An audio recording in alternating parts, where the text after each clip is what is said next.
Hello mga ka-vlog. To this video, ang gagawin natin ay magluto tayo ng sinigang nga bangos. Ayan, yung bangos, yung milk fish. Yung tawag sa English is milk fish. Ayan.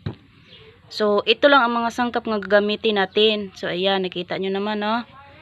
Ito, wala tayong mga paanghang. At ganito lang. Simple lang tong luto natin ngayon sa sinigang nga bangos o bangos. Ang sagot, pwede ba ito gawing sinigang nga bangos kahit ganito lang? Ito, dahon ng kangkong, batuan at ugat ng gabi. Yan, isang peraso to, ugat ng gabi. So, pwede ba natin gawing sinigang nga bangos? Yung mga sangkap na ganito lang gamitin natin. So, ayan, abangan natin yung sinigang nga bangos. What? Kawali lang ang gagamitin natin mga ka-family o mga ka-vlog. Yung, lagyan natin ng tubig. Ayan, kukontrol lang natin kasi kunti naman lang yung pangsinigang natin. So, ayan. At pwede rin nating isabay yung ugat ng gabi. Yan. Sabay lang natin yon para masabay yung pagkulo. Ayan. At hintayin nating makulo yung tubig. Yan. At malambot yung ugat ng gabi na yan. Pwede nating takpan. Yan. Takpan lang natin. So, iyan. Yan. Yan. Okay, yan. Ang kulo na. Yan. Nalambot na yung batuan. Ayan, lambot na. Yan. Lambot-lambot na rin na yung ugat ng gabi. So, pwede na natin sunod yung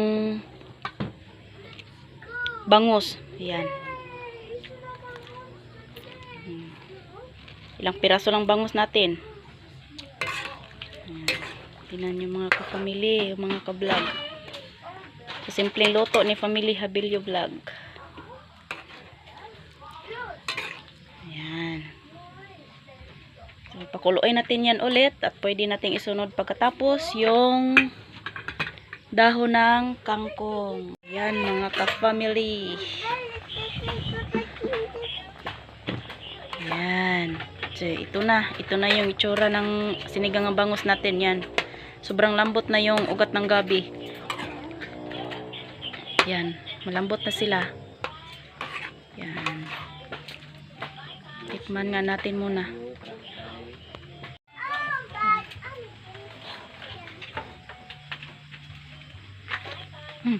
Masarap. Yan. Ito.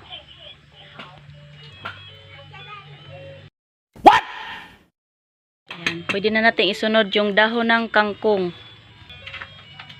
Ito. Dahon ng kangkong, isunod na natin. Ayan.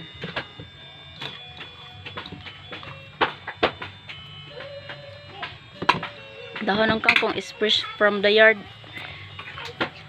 Ayan. So, nagawa na natin yung sinigang nga bangos. Ganito lang. Simpleng luto lang ito mga ka-family, mga ka-vlog. Pero, ang sarap. Ito, ang sinigang na bangos. Sinigang na hindi kumpleto yung mga sangkap. Rabanos, talong. Wala tayong ganyan. Simple lang ito mga ka-family. So, yan. Yan. So, pwede nating takpan at hintayin maluto para ready to serve na yung sinigang na bangos. So, yan. Takpan natin. Hintayin yung maluto. A few moments later. So, yan na mga ka-family. Yan. Luto na yung sinigang na bangos natin. Yan. Wow! Wow, ang sarap sa simpleng luto. Sinigang nga bangus. So, iyan, luto ng mga ka-family. Ang sarap. So, nagawa nating sinigang na bangus kahit wala tayong ibang sangkap. Ganito lang kasimple. Sobrang sarap. Ang sarap. Tsakto sa timpla, tsakto sa lasa. Yan. Thank you for watching.